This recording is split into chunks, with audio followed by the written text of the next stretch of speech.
into the new year and our first Southface Sessions Leadership Speaker Series. We have a very special guest today, a longtime partner of Southface, Chris Durand, and he is the Director of Management Services for the Salvation Army of Metro Atlanta Area Command. And that includes a lot: budget, finance, human resources, information technology, property, purchasing, and procurement. And he's been in that position since 2001. Before that, he spent 14 years at the Georgia Pacific Corporation, and he has an MBA from East Carolina University.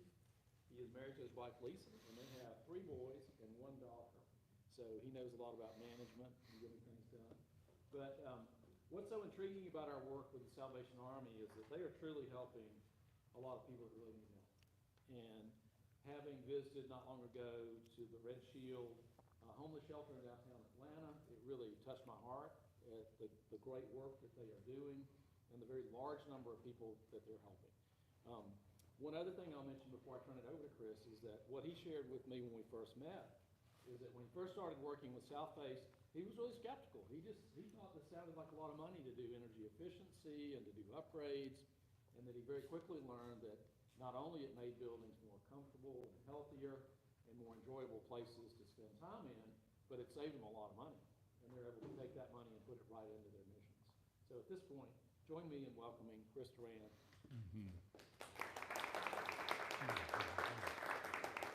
Well, thank you. It's an honor to be here. Thank you, James, and each of you. The Salvation Army's been around over 150 years, so we've been doing that same mission and helping people. I mean, our mission is, faith-based, to preach the gospel of Jesus Christ and help others in His name without discrimination. And all over the world we do that. And here in Atlanta, I've been working for them again, going on 23 years, I guess now. And a lot of different parts and things that we do, but really helping the family, helping all individuals in the family, from youth and children to senior adults. So it's a touch point in every part of the family, and everything we do with the Salvation Army is toward that mission. So probably about going on 10 years now, I guess our first contact with Southface Institute and the organization was through one of our facilities. We have large facilities, some here in Atlanta. We've probably got in Metro Atlanta close to 15 different facilities. And one is our large shelter operations, which you see some rendition there of a new expansion on the screen now. Behind it is the existing shelter, which Southface touched and we converted as well. But over these last probably 9 to 10 years, we've done close to 10 projects with Southface. So, and it all started back around 2015, I guess. I had not heard of the organization or had not tracked a lot of the successes. And being in management for many, many years, of course, I had seen lots of graphs and charts and things that could be easily really created of what you want the graph and chart to look like and successes. So I was pretty skeptical about anybody coming in and trying to convince me. Salvation Army usually, close to 80 to 85 cents of every dollar goes to the end use and in the need. And it's got low overhead, low administration, and a lot of times just very skeleton staff. So to invest into throw some money at something new, we had to pretty much analyze it pretty well. And so we had an opportunity at one of our 3. We have shelters, we have family emergency services offices, we have some Salvation Army owned and operated boys and girls clubs here in Atlanta, and our core community centers. So a good many different facets that can touch the family and needs throughout all the counties here in Metro Atlanta. And one was one of our boys and girls clubs, our J.B. Fuqua Club down off of Lovejoy Street. There was an opportunity that Southface came in to assist and fund that operation to convert to some more energy efficient ways of operating. which was mainly a complete retrofit, which would have been lighting, LED, and a building automation system with our HVAC and some low water fixtures. So those kind of, as I'll talk about, the big three to me, each place we would go. And you got to kind of understand, to be around 150 something years, and here in Atlanta as well, our facilities, even the homeless shelter behind this building has been there 51 years. So a lot of older facilities. A lot of our facilities, date pretty far back. So they are in need of renovations, and we do renovations, upkeep the facilities from a mechanical, electrical, and standpoint, but really hadn't focused on some of the retrofits and energy efficient ways of doing things. So anyway, it just happened to time out that our fiscal year ends in September 30th, and October 1st is the beginning of a new fiscal year. And so the project, the months that we actually installed the lighting and the HVAC retrofits and the low water savings, timed out to where we completed it right at September 30th. So not that we couldn't track it otherwise, but it sure was easy for me to track on the business side of things that helped in the Salvation Army, because I had a P&L there in front of me with a large utility line. And that particular facility, I do remember, had a budget of about $60,000 a year. So it's not one of our biggest facilities, and it's not our smallest, although it's pretty much on the small end. But $60,000 budget, and we were pushing probably the year before that $58,000 to $60,000 in expenditures. So here comes Southface in. Walked through, and we saw the graphs, we saw the projections, and I think the projections were probably around $12,000 to $15,000 a year savings off of that $60,000 figure. So I guess because of the economics and the way the funding from Southface, it was an easy test facility for me. But again, skeptical, very skeptical that we would produce the results. Well, good news is 12 months later, September 30th, we closed the financials, and the utility for that previous 12 months was right around $25,000 to $30,000. So that's close to a $30,000 really year over year savings in utilities. So like I've said to others, it pretty much from my standpoint, trying to back office management, help the Salvation Army where I could to save cost so that more people and people in need could be helped.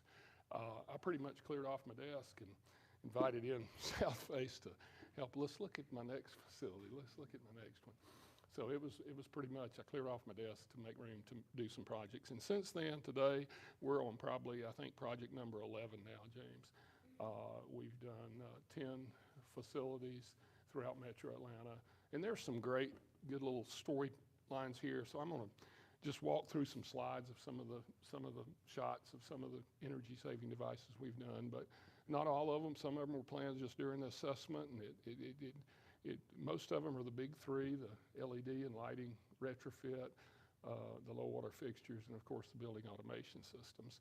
But there's some other things in here that were just kind of fun, just creative things that we went out on a limb and actually just saved a lot through those, and health-wise too. So we'll kind of touch on them, and I can tell you, we're probably now year over year with these 10 facilities, we're probably saving close to $300,000 a year over year, from pre-energy projects with Southface. And I do want to say, to start off, I think that was where the partnership became so solid with me, with management, the Salvation Army, and Southface, because a lot of people will come in and try to pull the wool over our eyes and sell us something. Obviously a nonprofit and a good organization like Salvation Army, but the integrity of Southface and the good engineers here, it was usually on the conservative side, and there was nothing really pushed, nothing forcing us to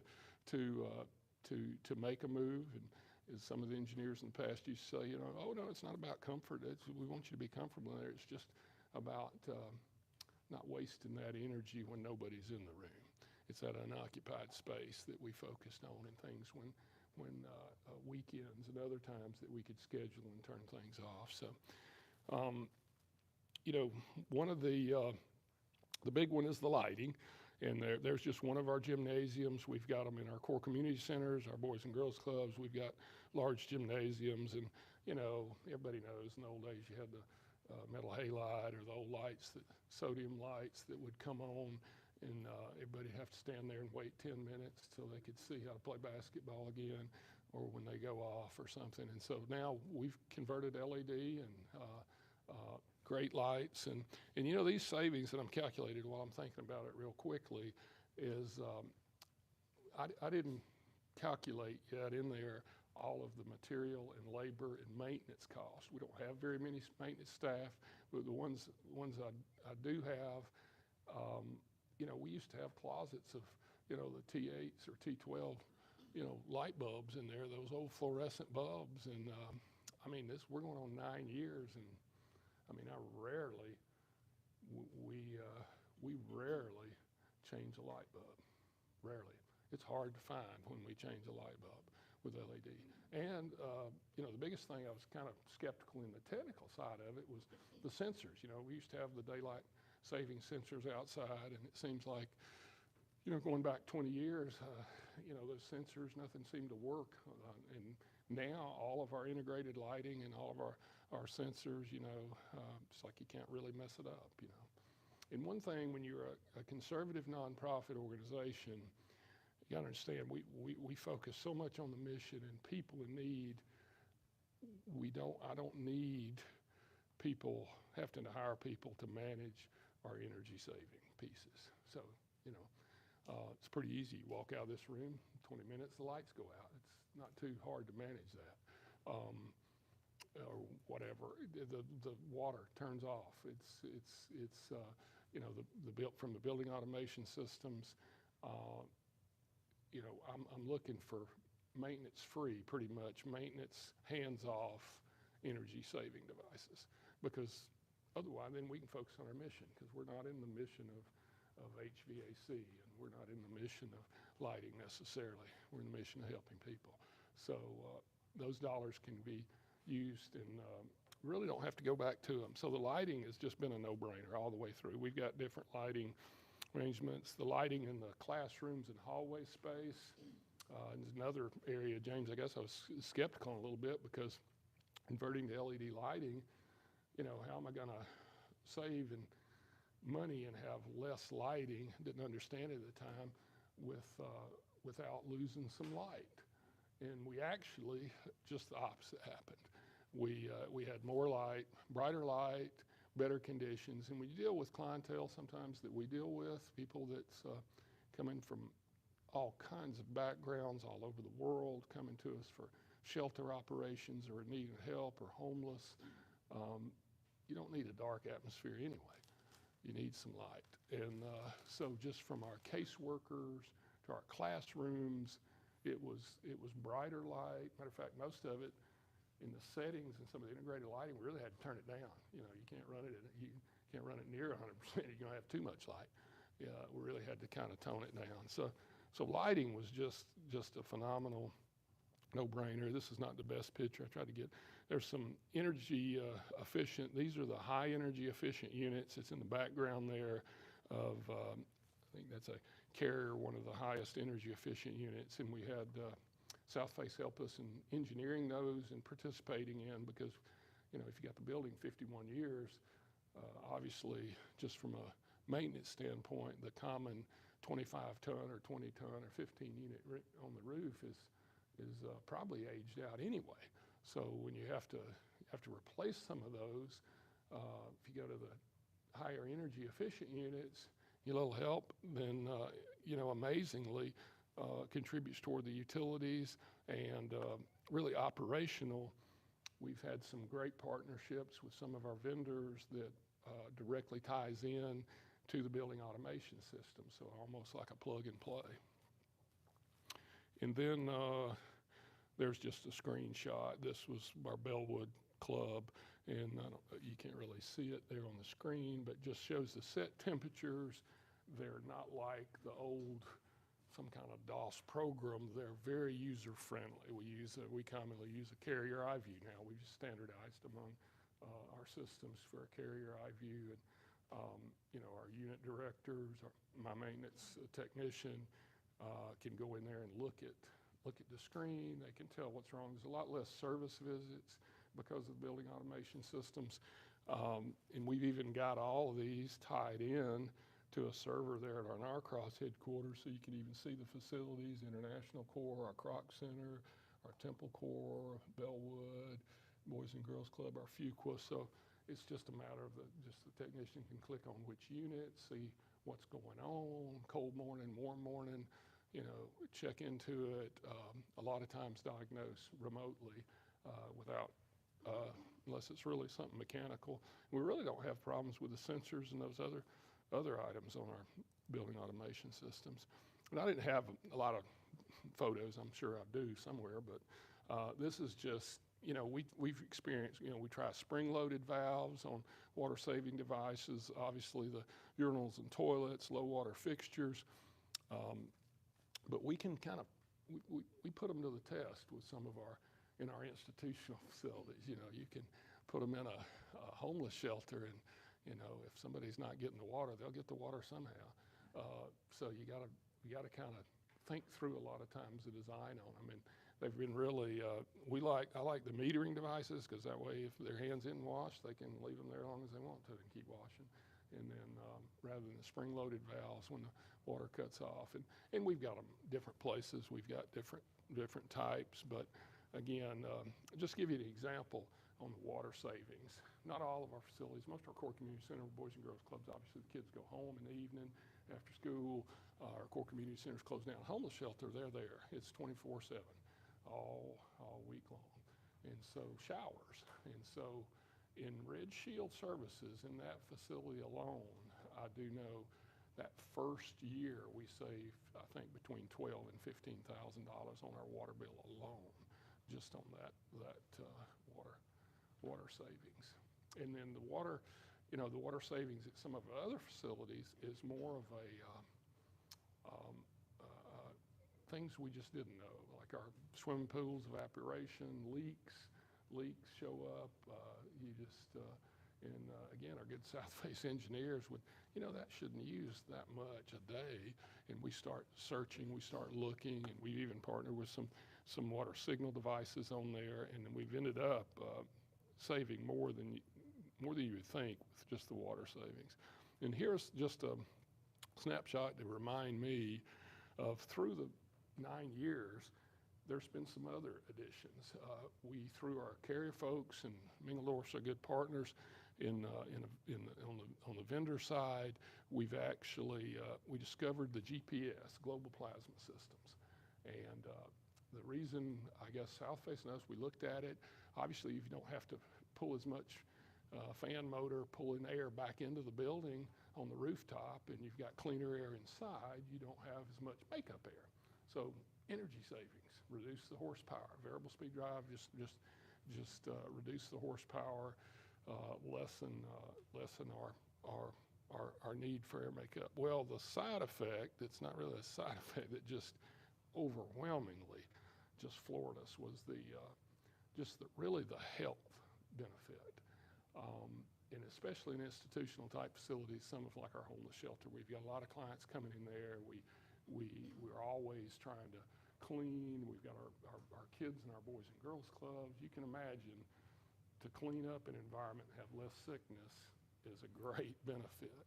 And we actually installed our first GPS system at Red Shield. That was where we discovered it, on that going into our Red Shield project.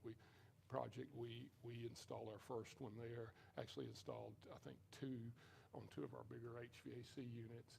And the philosophy on the GPS, obviously global plasma systems, it's just a little small, minute charge in the air that causes the negative and positive ions to cling together in the air, in the atmosphere of downstream from the HVAC, cause them to cling together and fall out in the filters, obviously. So we went from, we had one of the, this was before COVID, but it was during one of the bad flu seasons, and the winter before that, we had a real bad flu season. And that year, I can remember the director quoting that it was probably 50% cut in half of our clients in need that was less sickness as well as the staff. So therefore we got thin staff anyway, but now we got staff that can come to work and they're not sick. So it made a lot of sense. We started installing them pretty rapidly. We put them in our Boys and Girls Clubs, put them in our Correctional Center. We even went back and put some extra ones in Red Shield during COVID. And of course, Global Plasma System tested against the COVID virus, and I think it was 98 or 99% kill rate, something like that. It was, we've not backed off from those. Those are kind of a standard in our facilities now, is installing the GPS. And all it is, you can see there, it's the little blue ion bar up in the HVAC units that produces that charge downstream. So that was kind of I won't say a side benefit. And this one was another one that we did install everywhere. Obviously, our Red Shield Services facility, that homeless shelter existing, serving about 324 beds a night shelter. The expansion obviously will increase capacity down there, but the hood, the kitchen hood, fixes 3 meals a day there now, and there could be, between according to clientele, different populations in and out, 500 to 700, 750 meals a day cooked there. So our minimum cooking staff in the old days would come in. It's not this switch you see there. That's the light switch actually for a different light. But they would come in and turn that kitchen hood on about 4 a.m. in the morning to get ready for breakfast. And then you have to go whisper in somebody's ear to hear them because everything kind of ramps up and all this noise, and it goes and ran wide open from that time till maybe there was a break. They turned the fan off between breakfast and lunch, but I don't know if they did. So we came in, and again, Southface engineers found this IntelliHood system, and from MeLink Corporation. That would have been 6-7 years ago, I guess, and we installed it. It wasn't too detailed of a project, wasn't that expensive. Installs the sensors up under the hood that detects smoke and heat, and that controls the variable speed motor on the hood. So ramped it down. So now they turn it on at 4 a.m. and they're not doing anything till 4:30, a whole lot, just food prep. There's not a lot cooking, maybe 5 a.m. and you can just see on this graph even, you can just see it ramps up from maybe 10, 20%, 40%, maybe 50, 60% during the meal times cooking, and then as soon as the heat and the smoke and the cooking goes down, other food prep times, it just ramps back down. So you're really varying your need for that motor to run, and you can hear each other in the kitchen and talk, and you don't have this loud exhaust fan running. So that was a good little fun addition. And I will say this IntelliHood, as well as most anything else like GPS, those global plasma systems, hands off, man. I mean, they're if you're a new employee, you're not even gonna know they're there. You just really don't, we don't have, there's virtually no maintenance on them. And then we kind of bit the bullet on some solar panels there at our shelter. So you don't know they're up there, and new employees, new director, sometimes don't even know they're up there, but they've been pretty maintenance free. This would have been 6-7 years ago. This is one of our south facing roofs on top of our Red Shield shelter today. And we've had really, I guess the biggest thing with that is absolutely no maintenance that we've had. It's been just, it runs in the background there. You can see the panel on the roof is, it's I think a 20 to 25 kW system. It's running, my son came out then, it's running about 21,593. So it's just varies up and down, feeds back into our grid there and produces savings for us. And it really is, like I said, you don't know they're up there. You don't know. It's just feeding back into the system.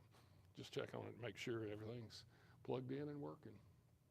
And so that has been really, and between the partnership with Southface and funding sources with a nonprofit, you can take something as long as maybe a common, might have been a 25, 32-year payback on when you look at the incentives and rebates.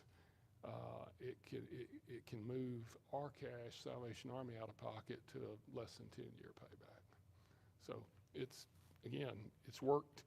We've not done that. Some locations we don't have the opportunity like we did in some others to do that. But that's just kind of a round robin of all different types of things. We've done this at now, again, 10 facilities from the south side down toward the Jonesboro areas to the Gwinnett side, up here, Sugarloaf to the Cobb County side, and everything in between. So had a lot of good success, and I just couldn't speak more highly of Southface, really. I've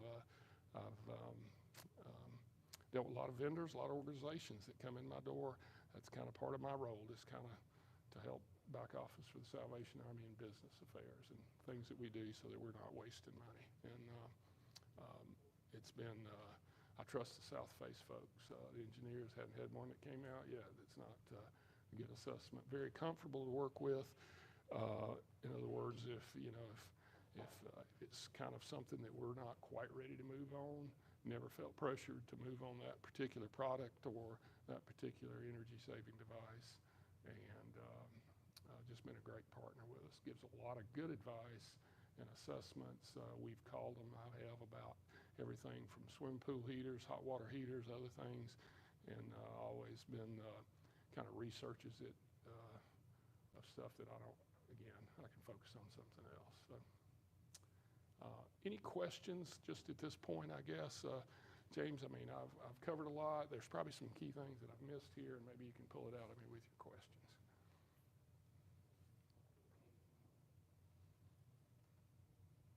What's y'all's expansion plan? So like, do you incorporate any of these things as you find products and building automation systems setups that you like? It's like, if we get a new building, we will do X, Y, Z to it? Well, it's a good question. This is a rendition of a new building that we are on schedule and hope to break ground on in the first quarter. We're excited about it. It is our extension, our center of hope for Atlanta, and it will have a big dignity part of it. I'll just say, in the old days, our shelters were built just like it was a lot more of an institutional type environment. That's just you built them that way, but you know you're offering hope and a change of life for people. So again, just kind of like the lighting, we found the more we can really treat all people, all walks of life with dignity. So these rooms will be we focused on some veterans in this building, in the rooms. We focused on the Workforce Development Center, which is huge to us. We didn't really have, we had it in parts and pieces, but not a full education and workforce development center. So this building will have an education workforce development center. It's really for all over Metro Atlanta. It's for all the facilities, but kind of headquartered out of here, where we designate. We have a lot of partners with us that will help us with medical needs of the population that we serve, in clinical type things, and so we kind of are offering the space and the coordination and training as well from workforce development, obviously. So training as well. We just partnered with some folks here in Atlanta and already had, I think, some forklift operator certified training, some other kinds of training, just vocational. Well, that's probably our first new building, even in my tenureship here with the company, in a long time. So definitely we jumped on board to ask Southface to get them involved in it, which they have been for the last 2-3 years on this building. And we've set some goals on the building. We've, again, obviously want to incorporate all the major energy saving components that we realize from the past experiences into this new building. If it had not been 9 years ago in Southface, and I didn't know any more than I did 9 years ago, probably wouldn't have been incorporated into this building. So a lot of good things into this building we're looking forward to coming out of the ground with and saving. because eventually the contractor is going to turn the keys over to us, and I got to find the operating funds for it. So I'm looking forward to my utility line being less than it would have been. I don't know if that answers your question. I have one to do with education. And first off, thank you so much sharing the testimony that really is that this works. And I immediately got excited to hear about the Boys and Girls Club. And I was curious, are there any educational components for the kids to see that we're actually having a fight? You know, that's great. That's great. I'm glad you brought that up, because that was a slide I didn't have, and that was something I did forget. And it was very important. It was kind of, James, it was that skeptical nature of mine, I guess, before that. But one of the components, and I didn't get a picture of it in here, but in our low water savings devices, for a good example, is bottle-filled water fountains. These bottle-filled water fountains. So on all 9 years, 10 years of these facilities, all of our facilities, when we went through, we're properly, like in a Boys and Girls Club, in a homeless shelter, we've hopefully got them in the right places. Some we changed, but a water source, a water fountain. We replaced every water fountain we had in each building. Some was just 2 or 3 water fountains, first floor, second floor. Some were more than that. We replaced them all with a bottle-filled water fountain. And so when the engineer first proposed that from Southface 9 years ago in a Boys and Girls Club, I said, these kids ain't gonna keep up with those bottles. We're gonna have trash everywhere. This is just, these bottle-filled water fountains, this is not gonna save water. So we, again, I had some incentives, so we tested it, and it was purely amazing. Everybody kept up with their bottles. They loved the bottle water fountain. Matter of fact, they used it as an educational point, and the kids actually did a video on it and in our clubs, and it was amazing, the testimonies from the kids of what they understood about not only just the bottle-filled water fountains, water fuses, but about saving the lighting in there and how it saves, and the lights going off after 10, 15 minutes. It made all sense to those kids. And so from them to the adults, whatever, it's just, there was a big educational piece to it. And fortunately, that spread pretty fast, and it was one of really the positive notes that probably was incentives. Not only it just wasn't about the utility line, it was about, it was the right thing to do, it was good, these kids were learning that, and it was probably one of the incentives to start that ball rolling for all of our other 8 facilities after that one. Just continued to go. So it was easy to sell. Our leadership even spread to our Southern Territory leadership. We've got a lot of facilities across the country. The Salvation Army does across the world. And our Southern Territory, the 15 southern states, has adopted a great partnership now with Southface, and has for years. We've got an application process for our facilities, hundreds and hundreds of facilities across the U.S. that has opportunities to do the same thing, retrofit some of their facilities. So good question on the education. That I got burned again on that one. The kids proved me wrong.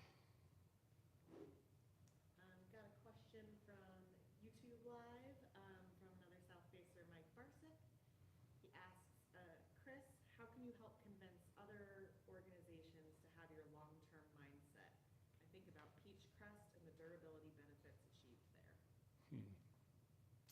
Well, it's sometimes it's kind of tough when you're skeptical, but I think just proven results. And for me, I mean, if you have to start out with just there's a lot of side benefits and health and others, but if you have to start out with numbers, I'm a numbers guy, and I mean, it sure cleared my desk to look at the numbers. And nobody wants to waste money. Nobody wants to throw away. Everybody's, we want to make our dollar go as far as we can, from personal to corporate to anywhere.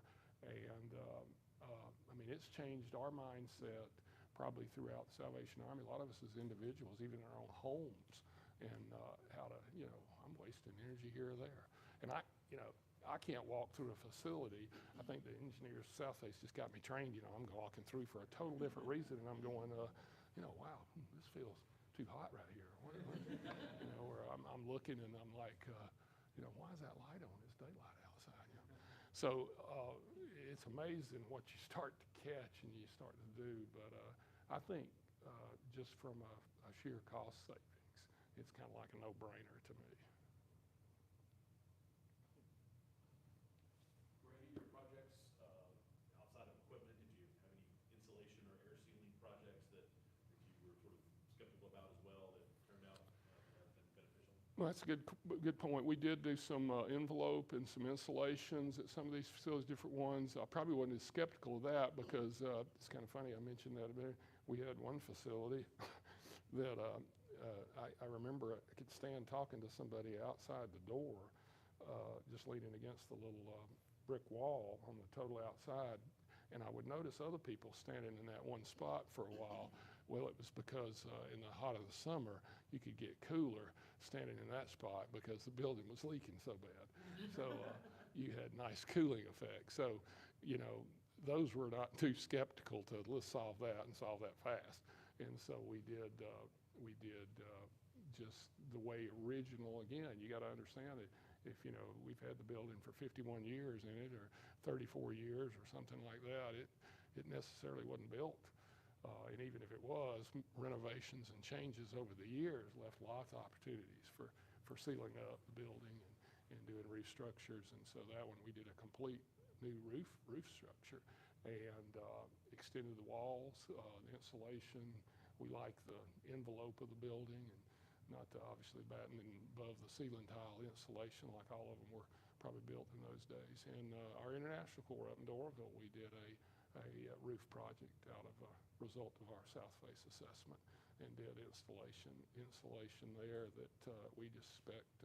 We had a good spec on that roof to increase the insulation of it. And so, again, you know, my P&L shows less dollars spent on those kind of things like utilities, and we've got more to really serve clients and those in need that we didn't always have in the budget to do in the past. So I think that's the biggest thing. Those dollars, the Salvation Army can go to a lot better use than paying utilities. Anything else?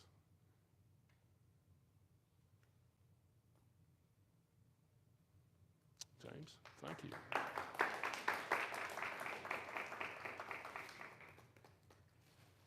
Chris, I just want to say thank you so much for the great work you're Sure. doing Oops. about serving Yes. others, and we're glad we could be a small part of it. And sorry I made a mess there. That's all right. Um, This water. We appreciate save that. you, we appreciate Salvation Army, and we look forward to growing our work on these new projects.